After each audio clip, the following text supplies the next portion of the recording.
We celebrate because our selfless fathers and mothers denied themselves the comfort of their families to birth one huge family, Kenya, a nation we are proud of. It is therefore befitting, Your Excellency, to pay homage to the freedom fighters who, with crude weapons, sheer determination and resolve, defied advanced arms of the colonialists to deliver a free Kenya. The freedom we gained in 1963 placed us in charge of our destiny, a destiny of freedom from poverty, disease, and illiteracy. Our country has made monumental progress in these fronts. Our beloved President, Dr. William Ruto, is implementing a radical plan, the Kenya Kwanza plan for socio-economic transformation. For instance, in just a year, Your Excellency, you have laid a firm foundation for socio-economic transformation. In October, you put the nation on course to achieving universal health coverage. Under our President's leadership, we are implementing comprehensive educational reforms through the competency-based curriculum, which we have far-reaching positive implications on our country. Your Excellency, the fifth administration is expanding financial inclusion to drive entrepreneurship, besides undertaking fundamental reforms in the public sector, among other interventions. We are leaving no one behind in Kenya. The Kenya we want is the one the President is leaving no one behind, and that is the Kenya we all deserve. Your Excellency, we acknowledge your forward-looking leadership on regional and international matters. This is important because a stable and prosperous Africa means a better Kenya. We recognize the key role of the youth in the rebirth of Africa. This is one of the reasons that the focus of the 60th Jamhuri Day is on youth, the creative economy, and sports.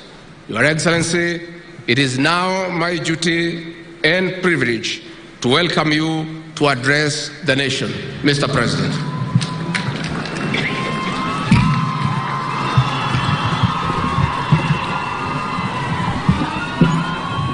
Asante sana Mheshimiwa Rigiji. Naomba tuketi. Let's take our seats.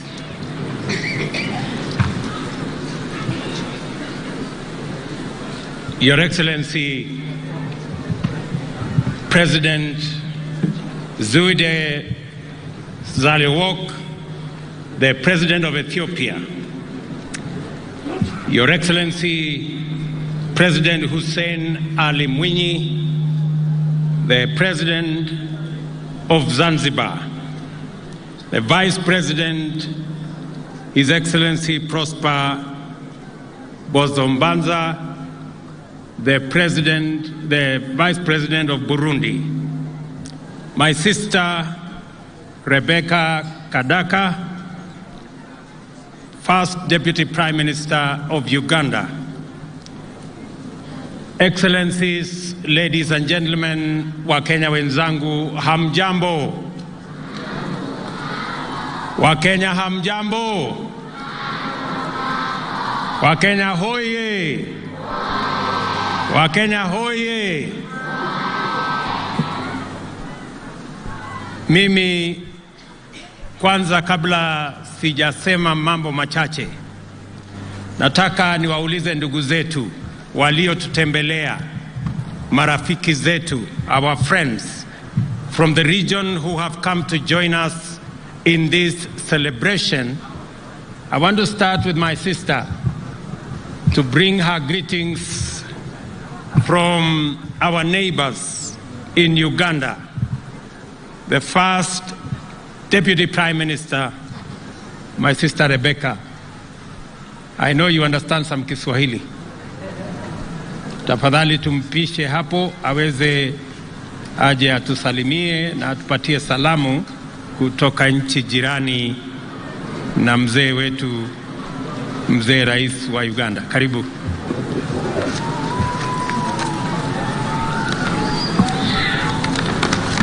Your Excellency, Dr. William Samoei Ruto and Mama Ruto, the Deputy President, Honorable Rigathi Gachagua and Mama Gachagua, distinguished guests, ladies and gentlemen.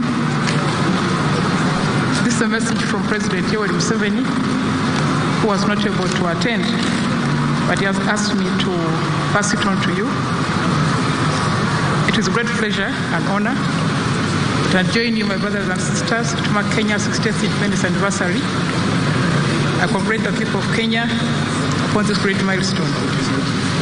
Your Excellency and distinguished guests, I wish to note that Kenya has always been a cradle of peace and stability in Africa, supporting liberation struggles in the region as far back as the 1950s, and actively seeking for peaceful resolution to conflict in the region. These are not mean achievements for the region. Huh? I think you can speak from here. The loudspeaker there is continue. These are not mean achievements for a region that has been very prone to conflict.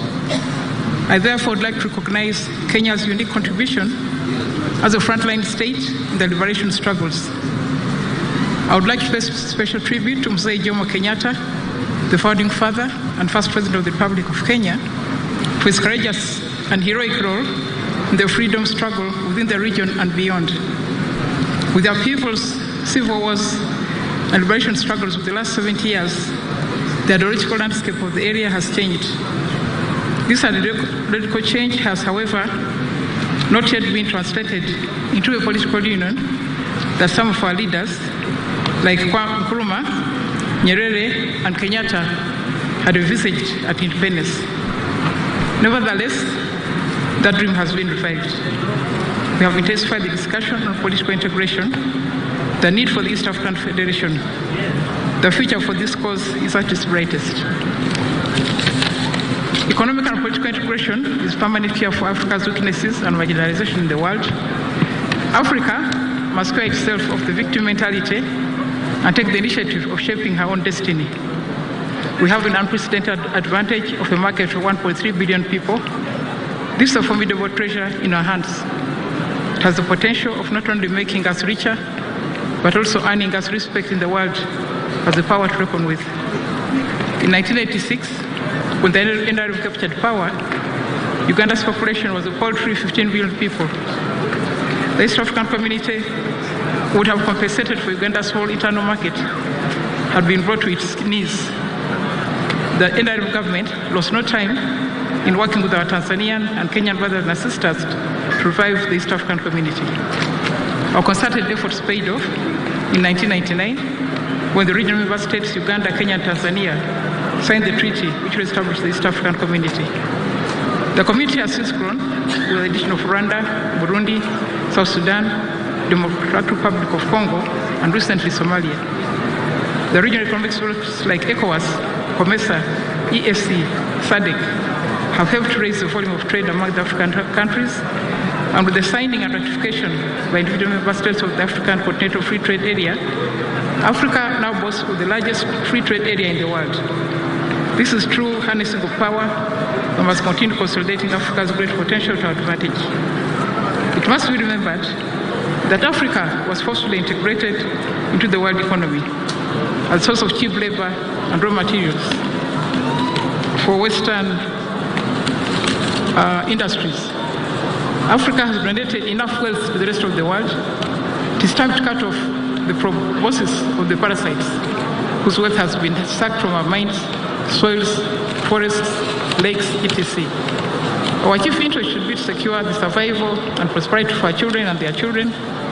There is no better guarantee for their future than working towards political and economic integration of Africa. For the first time, we have an opportunity of safeguarding our great human and natural resources under an African supranational government. Finally, political and economic integration is crucial for bargaining with other countries for access to their markets, e.g. the USA, EU, India, China, Russia, Japan, etc. I once again congratulate all Kenyans upon celebrating the 60th independence anniversary and wish you good luck and happy celebrations. Thank you very much. Asante sana. Wacha nichukue nafasi hii nimpatie ndugu yangu naibu wa rais wa kutoka nchi jirani ya Burundi. My friend, the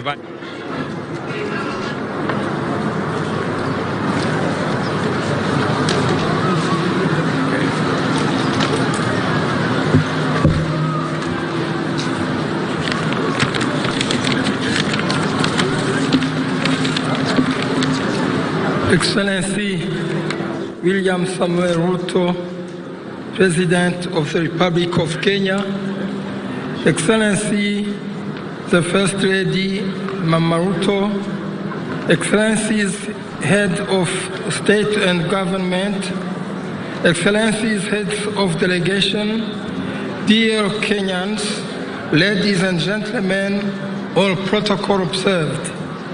It is indeed a great pleasure and honor for me and my delegation to be here in Nairobi with the Kenyan people to celebrate together the 16th anniversary of Kenya's Jamhuri Day. On behalf of His Excellency Evariste Ndayishimiye, President of the Republic of Burundi, and the people of Burundi, allow me at the outset to convey warm greetings and congratulations to President William Samuel Ruto, the government and the people of Kenya for this great achievement in the life of a nation. The Burundians share this great celebration with the Kenyan people, both in Kenya and abroad. Excellencies, as you know, in Africa, we gained political independence by liberating ourselves from the dark period of colonization. But another important fight must continue: the economic and technological jamhuri. We must lead this fight with determination, unity, and self-confidence as Africans. To conclude, I wish once again to express my warm congratulations to the leaders and people of Kenya for what they have done and still doing for this great nation in the field of economic and social development. Kenya oye! President William Samuel Ruto oye! East Africa oye! Africa oye! Mungu ibariki Kenya. Okay. Thank you very much. Thank you very much. Wacha nichukue nafasi hii sasa nimuite ndugu yangu rais wa nchi jirani ya Zanzibar. Mheshimiwa Mwinyi, karibu.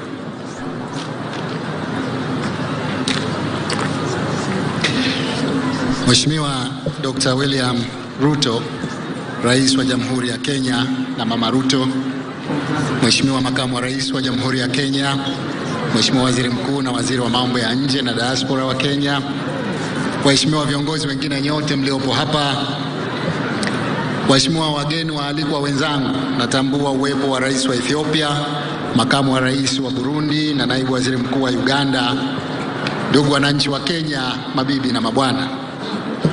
Awali ya yote napenda kuanza kwa kumshukuru Mwenyezi Mungu mwingi wa rehema aliyetuwezesha kuifikia siku hii ya leo. Aidha, natoa shukrani kwa Mheshimiwa Dr. William Ruto, Rais wa Jamhuri ya Kenya, kwa kutualika kushiriki kwenye siku hii muhimu ya maadhimisho ya miaka 60 ya uhuru wa Jamhuri ya Kenya maarufu kama Jamhuri Day. Mheshimiwa Dr. Samia Suluhu Hassan, Rais wa Jamhuri ya Muungano wa Tanzania, alitamani sana awepo kuhudhuria sherehe hizi. Hata hivyo, kutokana na athari kubwa za mafuriko yaliyoikumba nchi yetu upande wa kaskazini, ameshindwa kuja yeye mwenyewe na ameniagiza nije nimwakilishe.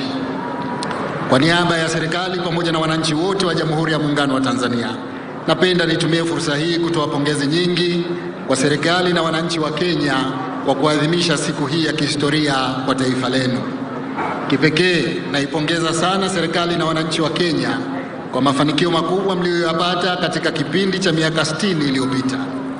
Kwa hakika mmepiga hatua kubwa sana. Kenya ya sasa sio sawa na Kenya ya mwaka 1963. Na sisi wa Tanzania tunafarijika sana kuona kuwa chini ya uongozi wako Mheshimiwa Rais Dr. Ruto, Kenya inazidi kusonga mbele. Hongereni sana. Mheshimiwa viongozi, uhusiano kati ya Tanzania na Kenya ni wa muda mrefu na wa kihistoria. Sio tu kwamba sisi ni majirani, bali pia wananchi wetu ni ndugu na utamaduni unaofanana. Hii ndio sababu ni vigumu sana kumtofautisha Mmasai, Mdigo, Mjaluo, Mkuria na Msegeju wa Kenya na wale wa upande wa Tanzania. Wote wanazungumza lugha moja. Hivyo hii yote inadhihirisha kuwa sisi ni ndugu na ni wamoja. Na jambo la kufurahisha zaidi ni kwamba serikali zetu pia zinashirikiana vizuri na zimekuwa zikifanya kazi kwa karibu kwenye masuala mbalimbali ya kimataifa, hususan kupitia Jumuiya ya Afrika Mashariki, Jumuiya ya Nchi za Maziwa Makuu, Umoja wa Afrika, Jumuiya ya Madola na bila kusahau Umoja wa Mataifa. Kutokana na uhusiano na ushirikiano mzuri uliopo, nchi zetu mbili zimeweza pia kunufaika kiuchumi, hususan katika nyanja ya biashara na uwekezaji. Mathalan, thamani ya biashara kati ya nchi zetu kwa mwaka 2022 ilifikia trilioni 1.8 za Tanzania, sawa na takriban. Kenya pia ni miongoni mwa nchi 10 zinazoongoza kwa uwekezaji nchini Tanzania. Hii inaonyesha kuwa Kenya ni mshirika na mbia wetu muhimu wa maendeleo. Hivyo basi, leo ambapo Kenya mnasherehekea miaka 60 ya uhuru wake, napenda nitumie fursa hii kuahidi kuwa serikali ya Tanzania itaendelea kushirikiana bega kwa bega na serikali ya Kenya katika kukuza na kuimarisha zaidi uhusiano na ushirikiano wetu wa kidugu na kihistoria kwa manufaa ya nchi zetu mbili. Mwisho, napenda nihitimishe kwa kurudia tena kutoa mapongezi nyingi kwa serikali na wananchi wa Kenya kwa kutimiza miaka 60 ya uhuru wa nchi yenu, na wapongeza pia kwa mafanikio makubwa mlioyapata. Mungu ibariki Kenya, Mungu ibariki Tanzania, Mungu ibariki Afrika. Asanteni sana kwa kunisikiliza. Asante sana Mheshimiwa Rais. Wacha sasa nichukue nafasi hii ya mwisho kumkaribisha dada yetu, the President of Ethiopia, our sister. Please, karibu. I was worried.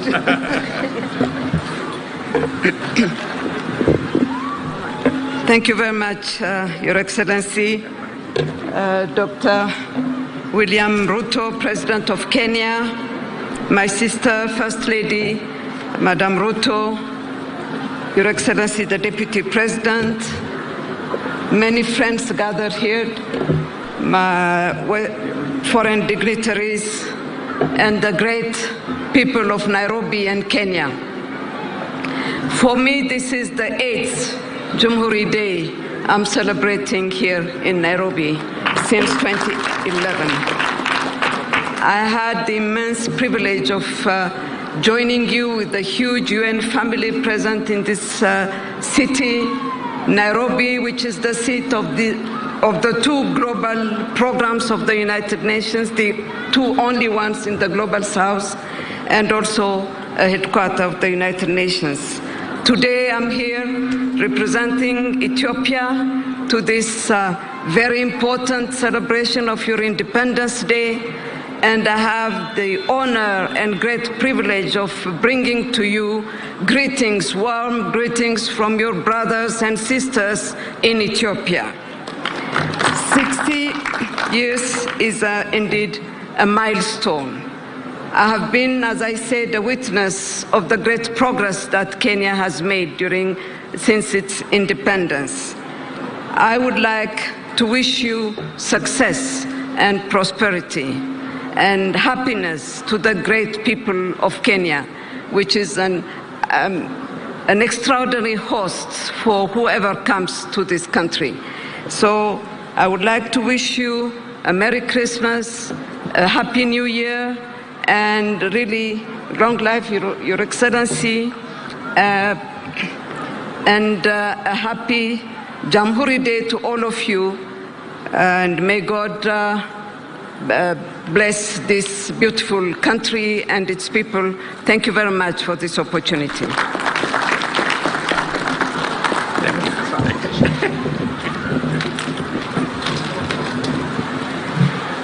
Tuwapigie ndugu zetu hawa makofi jameni kwa kutuzungumzia. Asante sana.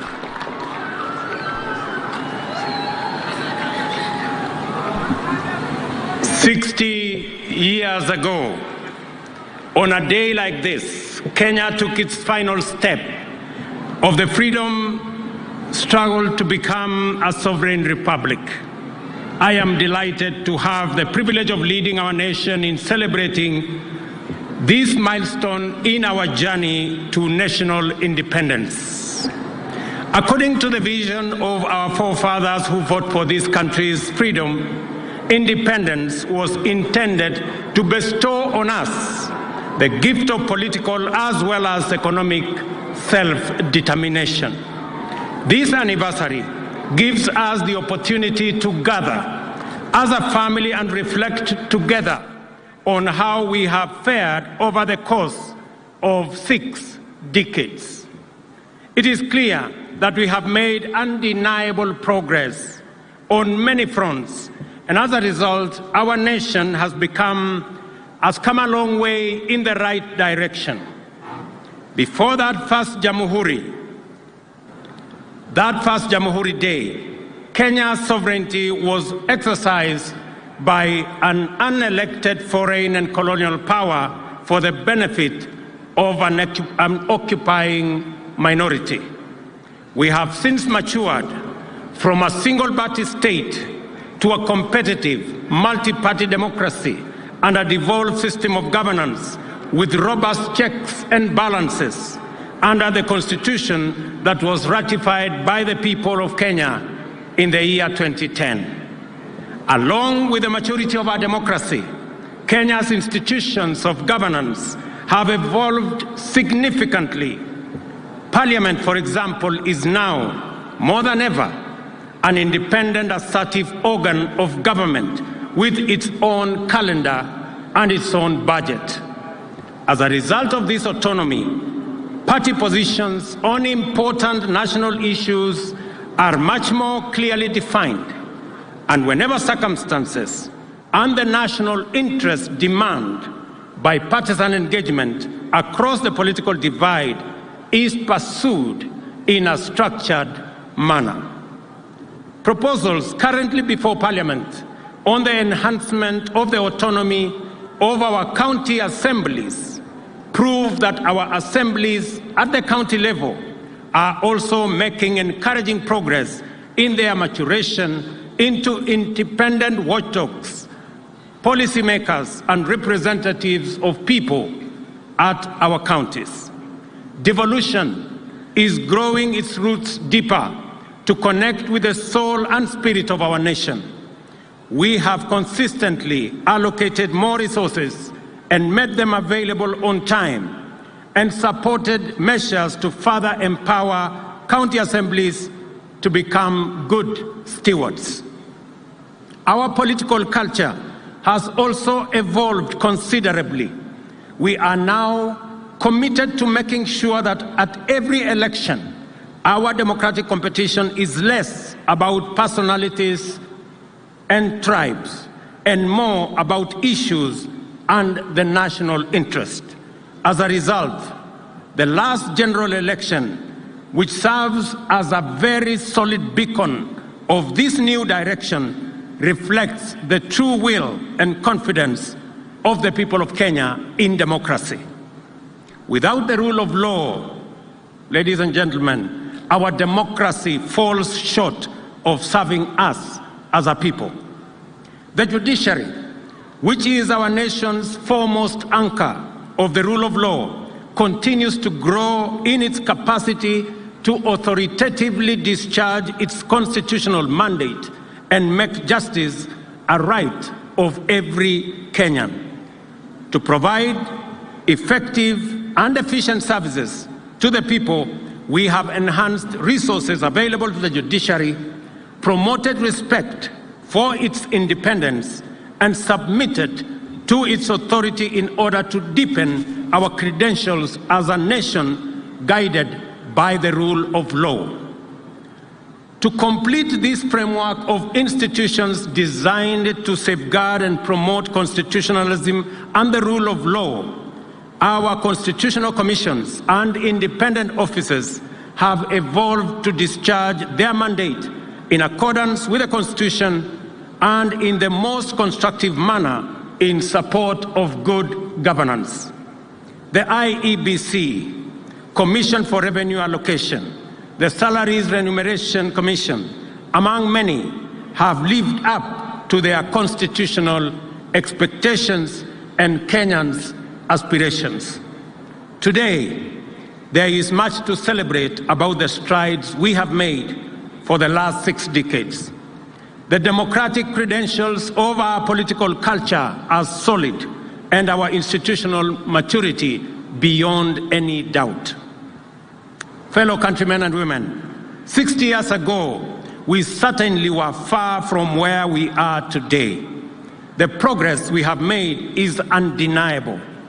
Our peers at that time, nations like South Korea, Singapore, and Malaysia, have similarly made immense progress in democratic and institutional maturity.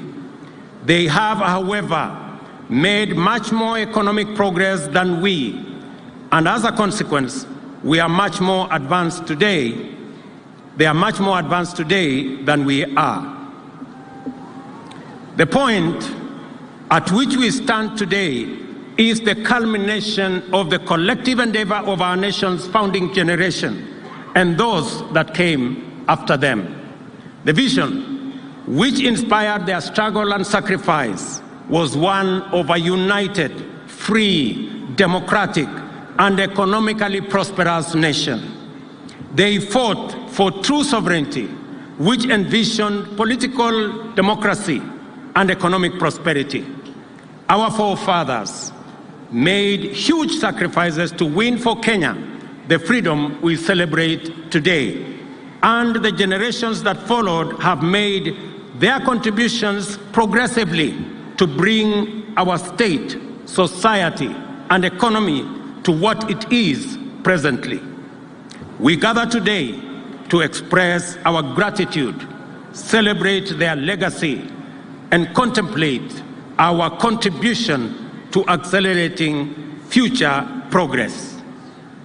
In our democratic and political journey, we have made tremendous sacrifices and progress, from a single party to multi-party, personality and ethnic parochialism to issue-based and national politics, from violence and intolerance discourse to orderly and peaceful elections. However, we have not made as much progress with our economy. Our savings as a percentage of GDP is dismal. The gap between the rich and the poor has not reduced. Many, especially young people, don't have jobs, and our revenues as a percentage of GDP remain low. Our generation must therefore take up the unfinished job of actualizing economic prosperity as our contribution to perfecting Kenya's national sovereignty. We owe this to those who made huge sacrifices to bestow on us a nation of promise. We owe it to one another, to the youth, women, children of Kenya, and to each and every one of us. The responsibility of our generation, beginning with this administration, is to make smart choices and necessary sacrifices, just as our forefathers and those who came after them did. And the choice is to match our economic progress with our democratic and political achievements. This is the assignment we took up on day one, the 13th of September 2022, and which we have been painstakingly undertaking for the past year. Our focus has been firmly about the ways and means to transform our economy, making the right decisions, necessary sacrifices, and smart choices to set Kenya on a path of economic renaissance. This transformation began with all of us as the people of Kenya making immense sacrifices and huge contributions together to pull back our country from the brink of debt distress. The greatness and patriotic devotion of the people of Kenya have been on display during the past year. Together, we have made the right choices, sometimes taken very difficult and painful decisions to steer Kenya back from the edge of a catastrophic cliff of debt distress and move our country in a new direction. There is every reason to believe that without serious sacrifices and hard work over the past year, the crises, threats, and challenges in the global economic and geopolitical environment confronting us would have overwhelmed us, as indeed it has many countries. We have had to make our contribution to the struggle for the nation's economic sovereignty. We have had to cut back significantly on expenditure and to defer the implementation of critical development programs to stabilize our economy. The policy measures required to mobilize necessary revenues have been difficult, but they were our only way and means of escape. Though painful, the sacrifices we have made, which would not only make our freedom fighters proud, are also absolutely necessary at a time as this and in situations that we find ourselves, and is the guarantee of our nation's economic stability. Proudly, these sacrifices have paid off. I can now confirm, without fear of any contradiction, that Kenya is safely out of the danger of debt distress and that our economy is on a stable footing. The economic indicators point to good news. Inflation is now 6.8%, down from a high of 9.2% a year ago. In the last 6 months, our GDP has grown at a rate of 5.4%, making Kenya the 29th fastest growing economy in the world, according to the World Bank. There is no question about it.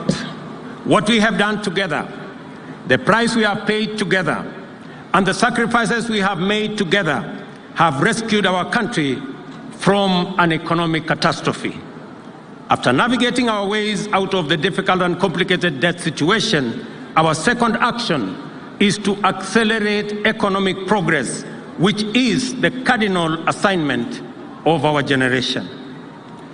Wazalendo wenzangu, our human capital, our innovative, smart working, professional labor force is probably the single most potent arsenal we have to drive our economic progress.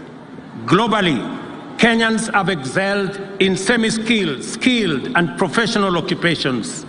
Our expenditure on training, learning, and education in general is a most appropriate investment in the development of the human capital necessary in our economic progress.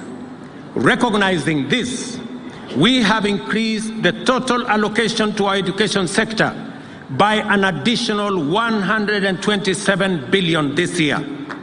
Out of this, 46 billion will support the new university funding model that gives equal chance to every child in Kenya to acquire university education. An additional 9 billion to cover our TVET funding model and the hiring of an extra 2,000 tutors necessary for our TVET education. An additional 47 billion to enable TSC, Teacher Service Commission, hire 56,000 new teachers and other interventions, and 24 billion for junior secondary school and to support the construction of additional infrastructure.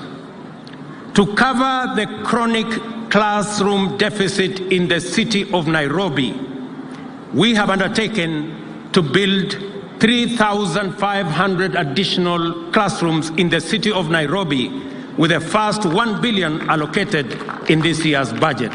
And we are going to work with all members of parliament to make sure that the city of Nairobi, the seat of government, and the pride of our nation does not leave any child behind when it comes to education. Agriculture, ladies and gentlemen, plays a central and pivotal role in our economy, contributing to food security, supplying raw materials for our agro-processing and value addition and manufacturing, for domestic and market and export markets, creating jobs and also creating wealth. Only specific, targeted and deliberate interventions will enhance our agricultural productivity and overall production. This began with the registration of farmers, provision of crop-specific fertilizers, reforms in the tea, coffee, sugarcane and edible oil sector, provisions of mobile dryers and other interventions underway across the nation so as to reduce the cost of food, which consumes 56% of household incomes, to reduce by half our food import bill, which today stands at Kenya shillings 500 billion, and also to increase our exports. Further, 400 fresh produce markets, including 20 in the city of Nairobi, 47 county aggregation industrial parks, as well as 6 special economic zones, are under various stages of implementation to enhance value addition, agro-processing and manufacturing, and also to stimulate economic growth in every part of Kenya. Economic productivity and general well-being are significantly hampered by a population that is prone to ill health. Individual and family medical expenditure drain household incomes and erode family savings, in many cases leading to financial ruin and destitution. Fellow countrymen, our universal health coverage plan seeks a paradigm shift in the provision of health care from curative to a largely preventive and promotive approach. Our radical transformative plan has seen the enactment of 4 acts of parliament, which I thank our legislature, as well as the rollout of 100,000 community health promoters, for which I thank all county government for participating. I commend counties who have already paid community health promoters their stipends and commit that the national government will pay our portion beginning the end of this month. The laws we have enacted now provide a framework in the Emergency, Chronic and Critical Illness Fund that will liberate the people of Kenya from the burden of catastrophic hospital bills in the treatment of conditions like cancer, diabetes, hypertension, and other critical and chronic conditions. Additionally, the new funding model that is fair, equitable, and progressive will see the government of Kenya, for the first time, pay the cost of health insurance for all vulnerable Kenyans who have no ability to pay. Those currently paying 500 will have their contributions reduced, with the least paying Kenya shillings 300. To enhance efficiency and eliminate pilferage in the healthcare system, the new digital law will underpin the digitization of the entire health service delivery framework. While empirical evidence, ladies and gentlemen, shows us that economic growth has the potential to create jobs, and the measures enumerated above will create opportunities for employment, these interventions on their own will not create the kind and scale of employment needed to deal with unemployment in Kenya today. For employment and job creation to be at the scale necessary to make a significant dent on our unemployment status, and deal effectively with prevailing challenges, our interventions must be ambitious and systematic, consistent and intentional, as well as deliberate and progressive. Kenyans, our housing program is fundamentally a massive, deliberate and systematic job creation mechanism. Apart from the thousands of direct employment opportunities in construction and associated services, the housing scheme directly supports the formal and informal manufacturing of materials, fixtures, fittings, and accessories required in construction. Those employed range from architects, engineers, quantity surveyors, site workers, artisans, fabricators, electricians, plumbers, and many more. The housing program is a bottom-up job creator. There are 33 active housing development sites already employing 120,000 people in various parts of the country. Another 31 sites are undergoing evaluation to begin construction next month. Other sites in various stages of design across the country. By next year, the entire country, in our estimation, will be a bustling construction site with housing projects proceeding in every county and every constituency. Our strategic focus is to construct hundreds of thousands of housing units while creating millions of jobs across Kenya. Remember, South Korea, Singapore, and Malaysia undertook these major housing works some 40 years ago, and that is why their economies, among many other factors, are ahead of us.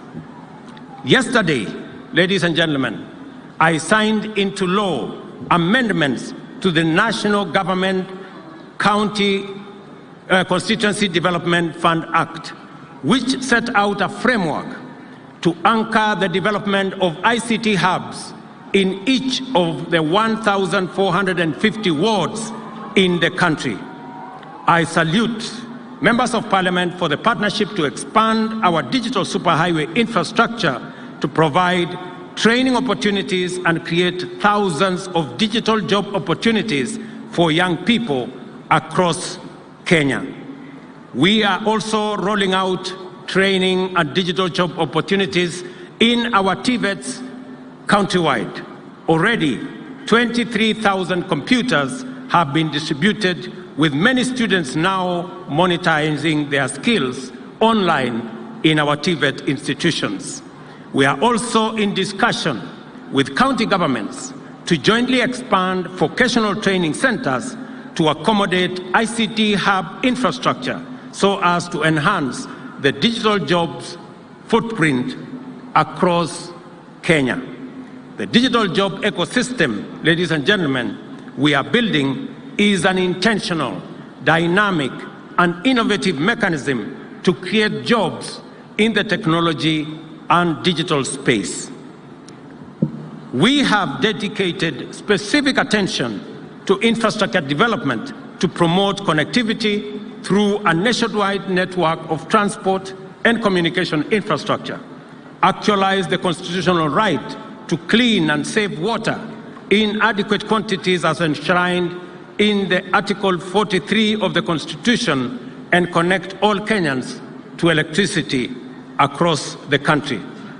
On Jamhuri Day last year, I announced a grand plan to transform Kenyan sports and creatives into a significant industry to expand livelihoods opportunities for our youth through the government flagship Talanta Hela initiative, which we officially unveiled in June this year. Our sportsmen and women continue to make our country proud with their conquest far and wide. Our women volleyball, and men's rugby teams have qualified for the Paris Olympics in 2024. Our athletes continue to excel at various global events, as is well exemplified by the shining performance in the long and middle distance races. Today, I have conferred upon our world-beating athlete, Faith Kipyegon, the rank and status of Elder of the Order of the Golden Heart,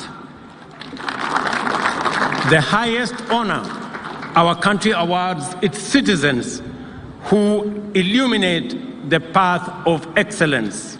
She has earned her place at the very top, from running barefoot to breaking 2 world records within a year, is the ultimate stage of heroism.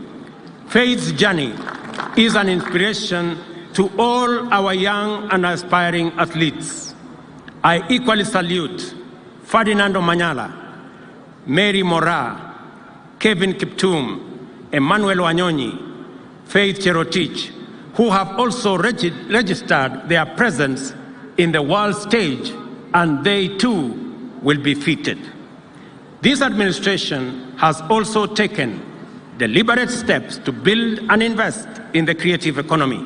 First, the famous Grammy Awards have a partnership with us, and starting January, the Innovation Studios of Hollywood have agreed to begin shooting multiple movie rights here in Kenya. Google, in collaboration with the Ministries of Education and ICT, has begun implementing a Kenya Institute of Curriculum Education-sponsored coding program in primary and secondary schools to reach 4 million learners. The partnership will also train 42,000 teachers. I have good news for our creatives and those who imagine and produce content through Facebook and Instagram. Just yesterday, Meta committed to helping creators in Kenya earn money for crafting original content. Following a pilot program with eligible creators in the country, Meta will be expanding monetization opportunities and allowing more creators to earn a living doing what they love. Kenya possesses impressive credentials as a source of highly professional human capital, with highly educated, trained, skilled, and dynamic young people. We have systematically and intentionally negotiated separate bilateral agreements with countries in the Middle East, Europe, and the Americas to connect our skilled workforce with opportunities globally. This will provide exposure to thousands of Kenyans to work in international organizations, engage in global assignments, and monetize their skills and talents as they enhance their incomes and personal development. Millions of Kenyans already working abroad have been great ambassadors for our country and have made huge contributions through their remittances to the development of Kenya. Ndugu wa Kenya, Kenya remains committed to driving climate action, and I am proud that we can play a significant role shaping the climate agenda on the continent. We have demonstrated leadership which has been recognized both on the continent and beyond, and we must continue to play our part both domestically and on the global stage. Recently, I launched the Africa Green Industrialization Initiative in partnership with the United Arab Emirates and several other African heads of states at COP28 in Dubai. The goal of the initiative is to enable businesses to build rapidly in Kenya using our renewable energy resources and across our continent.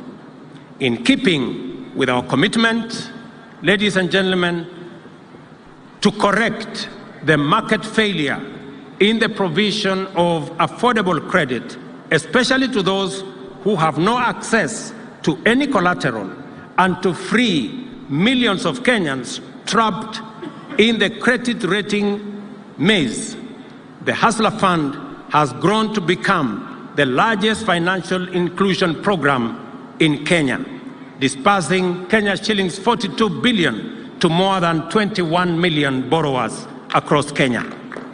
A week ago, we celebrated the Hustler Fund's first anniversary. Borrowers on the fund have saved Kenya's shillings 2 billion with a repayment rate of 75% nationally. As promised, we have already enhanced credit limits for over 1.2 million borrowers and spent 500 million to match long-term savings on a ratio of Kenya shillings 1 for every Kenya shillings 2 saved. At the end of this month, just in a few days, every saver will be paid an attractive interest rate of 12% on all their savings. Over 7.7 million people are regular borrowers on the Hustler Fund platform. The fund will be enhanced from next month with specific financial products to provide additional enterprise and business facilities for existing Mama Mboga and Boda Boda SACCOs across Kenya.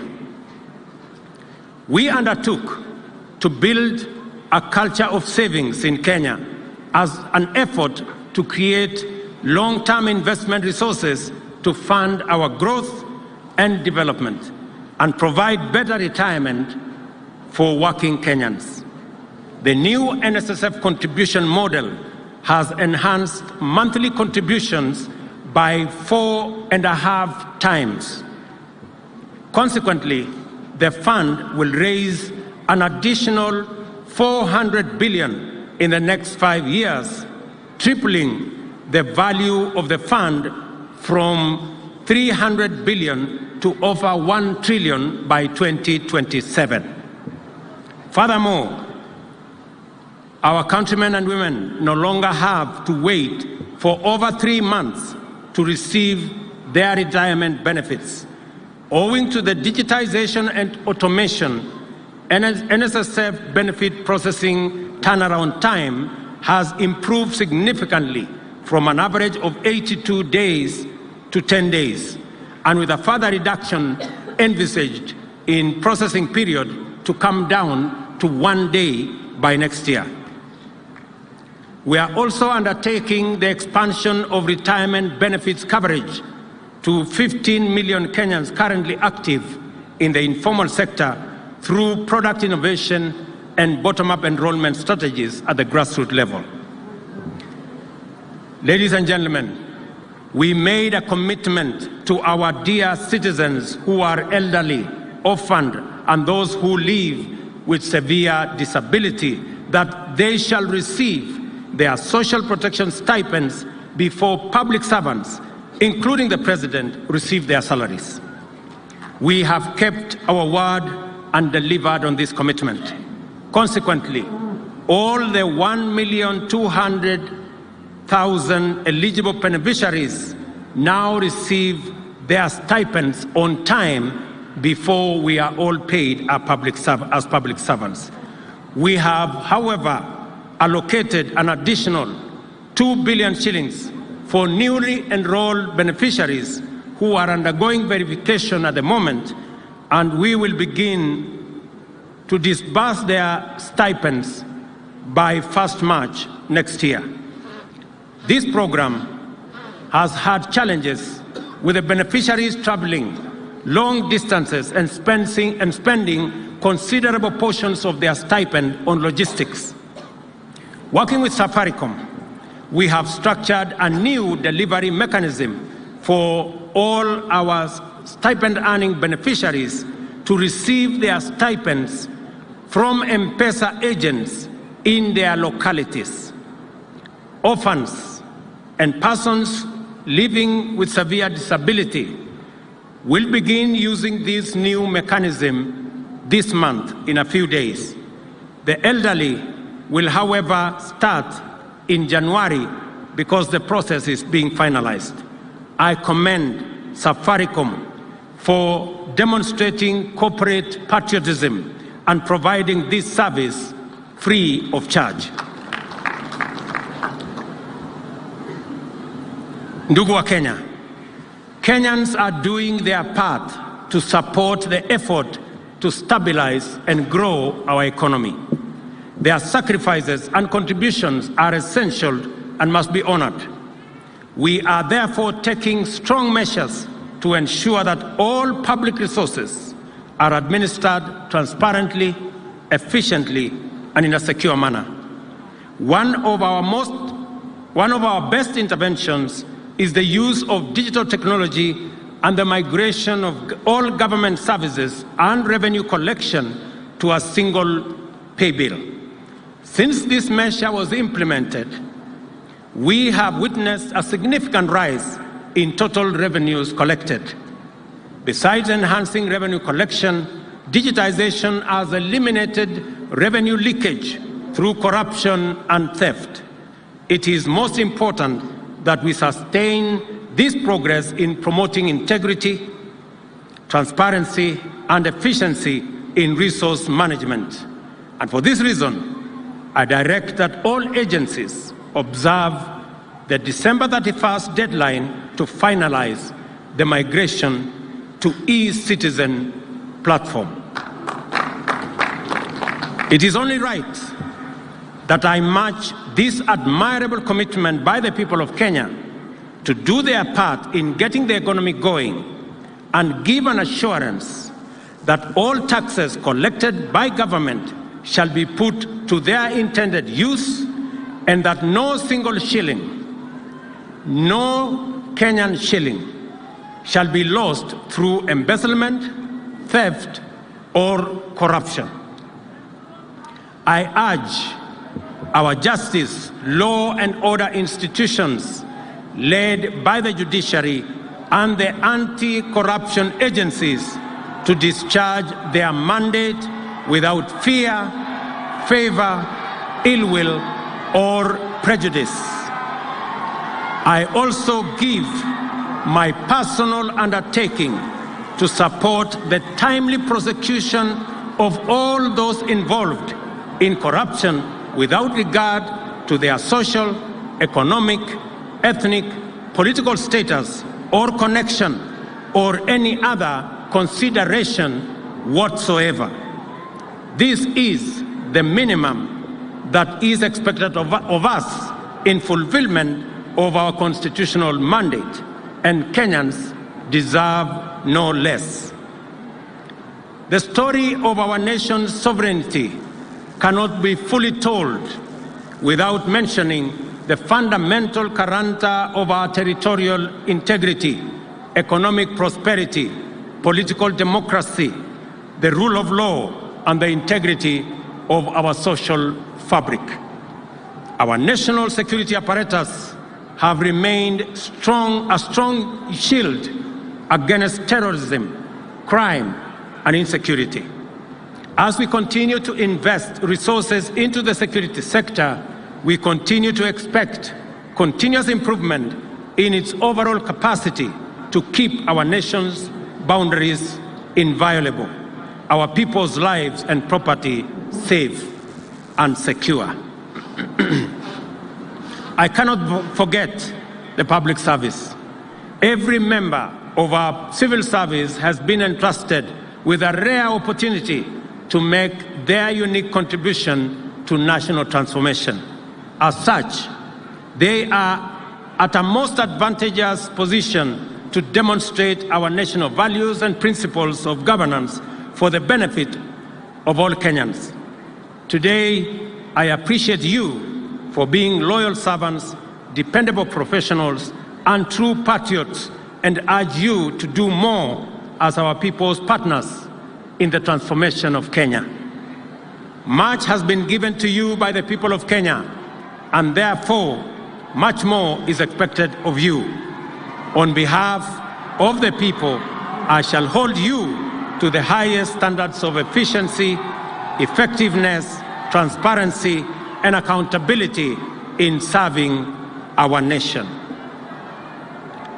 Ladies and gentlemen, infrastructure development is a critical enabler for transformation of agriculture, delivery of health, job creation, and overall economic growth.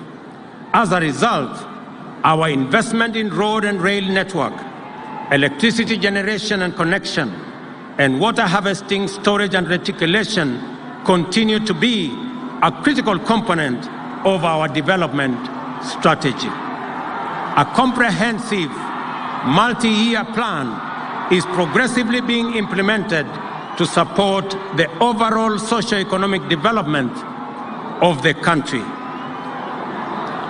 Our world, ladies and gentlemen, our world and the good in it belongs to those who are not shy to embrace globalization. Kenyans have shown time and again that we are not afraid of the world beyond our borders. We venture abroad fearlessly and warmly welcome our visitors from near and far. This is not by accident. The scientific history account of early humanity is told by various archaeological sites in our country. In short, we are the first home of all humanity, and we joyfully embrace our ancestral task of welcoming humanity home. That Kenya is the home of humanity is a scientific fact that fills us with pride and underscores our rich heritage. It is with great pleasure, as President of this extraordinary country, to make a historic announcement of the decision of the government of Kenya. Beginning January 2024, Kenya will be a visa-free country. It shall no longer be necessary for any person from any corner of the globe to carry the burden of applying for a visa to come to Kenya. To echo the call of the Turkana people to the world, Tobongu Lore, a simple message to humanity: welcome home. This is why the government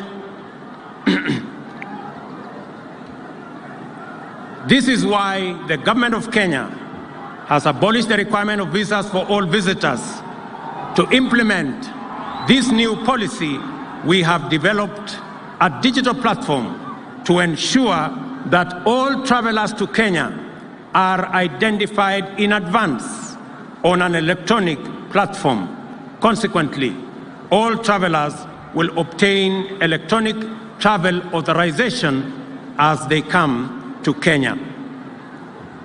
Ladies and gentlemen, I have set out an account clearly showing that although much remains to be done to bring economic progress up to the level of our political maturity and to transform our economy to the ranks of our historical peers globally, we nevertheless have real cause to celebrate the contributions made by each one of us to the collective national endeavor in keeping with the aspirations of the brave and indomitable patriots who set us on this path to national glory. We must now go forth with greater resolve, inspired by the heroic achievements of those who came before us, affirmed by the confidence that our work matters for increasing our heritage and glory, encouraged by the progress we are making, and determined to accomplish our generation's solemn obligation to make this nation a true jamhuri of people, free, prosperous, secure, and democratic. Ladies and gentlemen, I conclude by thanking all Kenyans, Wakenya wote walioshiriki pamoja na sisi kuhakikisha ya kwamba muda mgumu ambao tumekuwa nayo, sote tumeungana, tumeshirikiana na kila mtu amefanya sehemu yake kuhakikisha kwamba Kenya inasonga mbele. Pia vile nimetangaza hapa, wale wazee, wale watu wanaoishi na ulemavu, na pia wale watoto wetu ambao ni orphans, tumesema ya kwamba wamekuwa wakihangaika siku nyingi kwenda kutafuta pesa ya cash transfer. Sasa tumebadilisha sera na pesa zao za cash transfer itapatikana katika kijiji yao. Hawatasafiri tena ama kuhangaika kusafiri safari mrefu kutafuta stipends zao.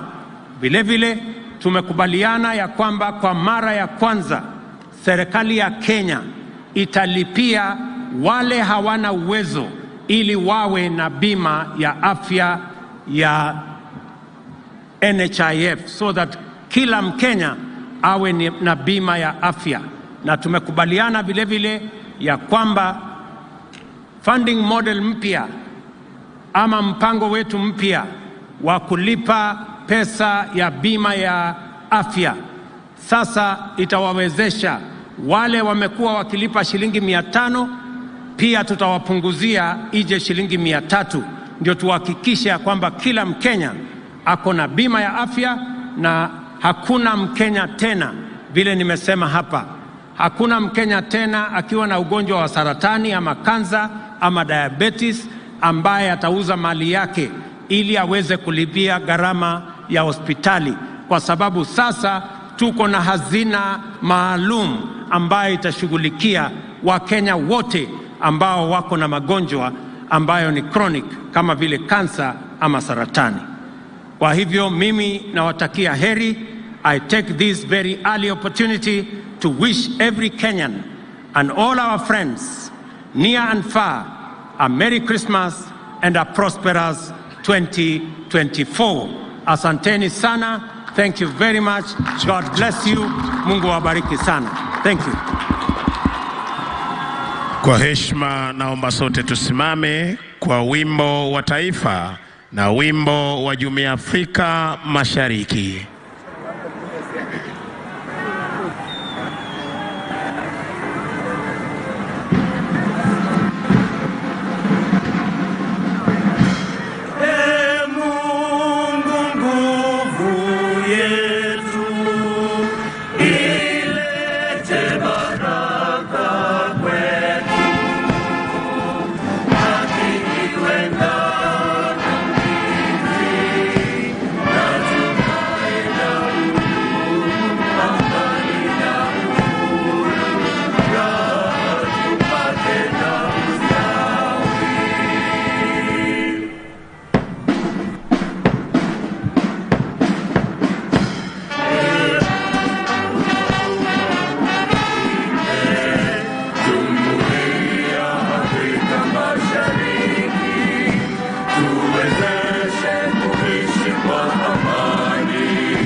Niombe tuweze kutulia.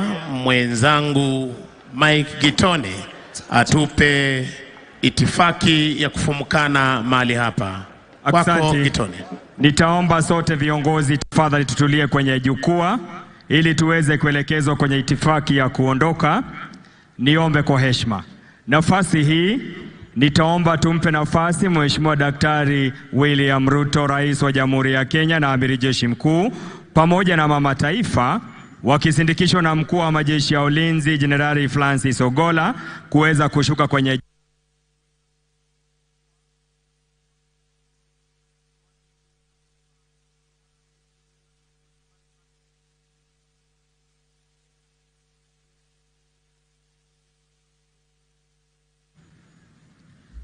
nitaomba baada ya Mheshimiwa Rais kuondoka, Mheshimiwa Waziri Mkuu wa Mawaziri, Mheshimiwa Musalia Mudavadi apishwe ili aweze kufika kule Ikulu kuwakaribisha wageni wetu.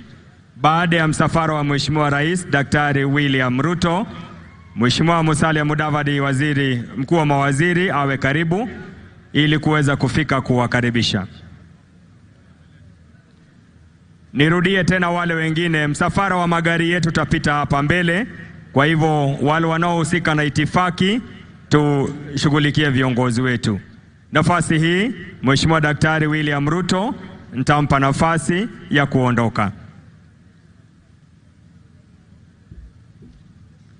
After His Excellency the President, I'll invite the President of the Democratic Republic of Ethiopia will follow. So nafasi hii tutampa nafasi Mheshimiwa Daktari William Ruto kuondoka na mama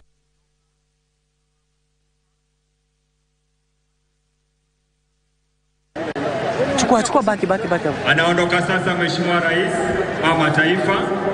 Asante. Haya, endelea na hiyo ya rais. Kwanza atoke alafu utaniambia. Kwa mawaziri tafadhali Mheshimiwa Mudavadi aweze kuondoka ili kuweza kwenda Ikulu kuwakaribisha. Mheshimiwa Zawadi, Rais wa Shirikisho la Demokrasia ya Jamhuri ya Ethiopia, msafara wake vile vile uwe karibu.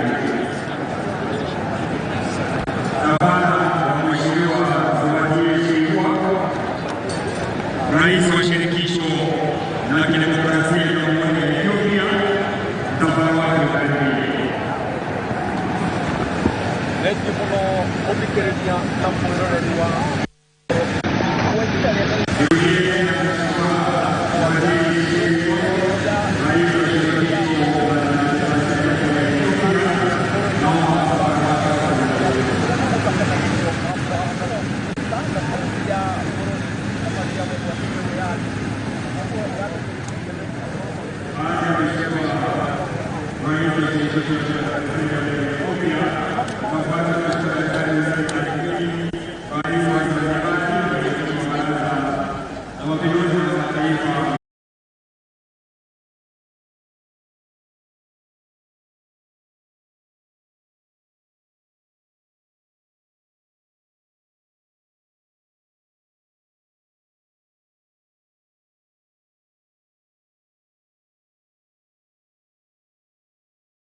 Wakilishi kutoka nchi jirani ya Uganda ambao wamekuja hapa tu kusherekea na Kenya na kukumbuka hatua ambazo Kenya imepiga katika miaka 60 tangu kujipatia uhuru.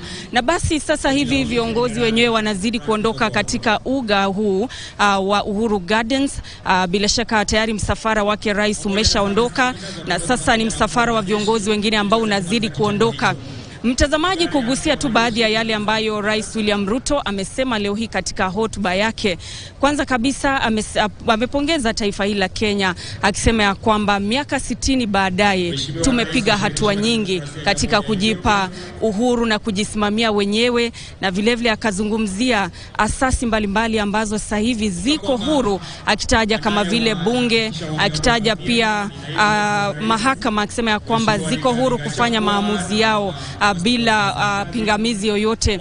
Vilevile Rais William Ruto ameangazia sekta mbalimbali na zile hatua ambazo zimepigwa tangu Kenya kujinyakulia uhuru, na akagusia tu sekta kama vile sekta ya elimu, akisema ya kwamba fedha zaidi zimeongezwa, lengo likiwa ni kuhakikisha walimu zaidi wanaajiriwa, madarasa zaidi yanajengwa ili wanafunzi humo nchini kutoka vyuo vya chini hadi vyuo anuwai waweze kupata elimu ya kutosha.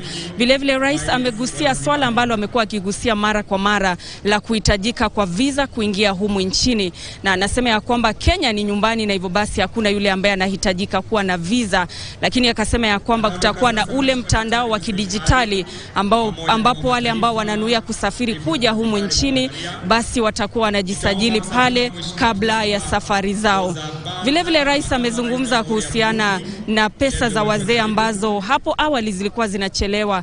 Unapata ya kwamba wazee wanapata pesa hizo baada ya muda mrefu, na wengine wanalazimika kusafiri katika hadi maeneo mbalimbali kupata fedha hizo, lakini rais amesisitiza ya kwamba kuanzia sasa pesa hizo zitakuwa zinapeanwa mapema kabla hata wafanyikazi wa umma kulipwa, na ya kwamba fedha hizo zitakuwa zinapatikana katika vitongoji mbalimbali.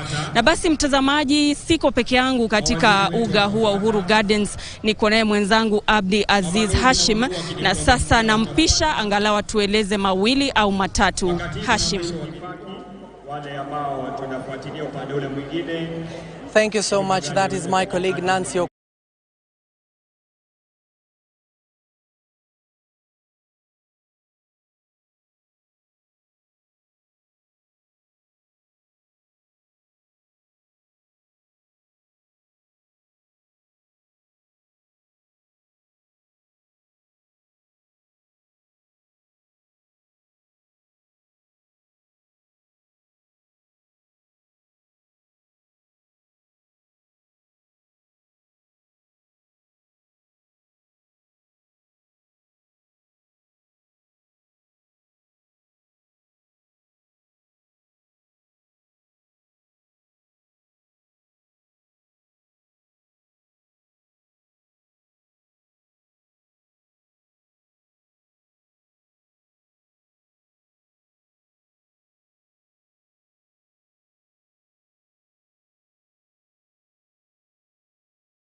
HLC TV, we transform lives.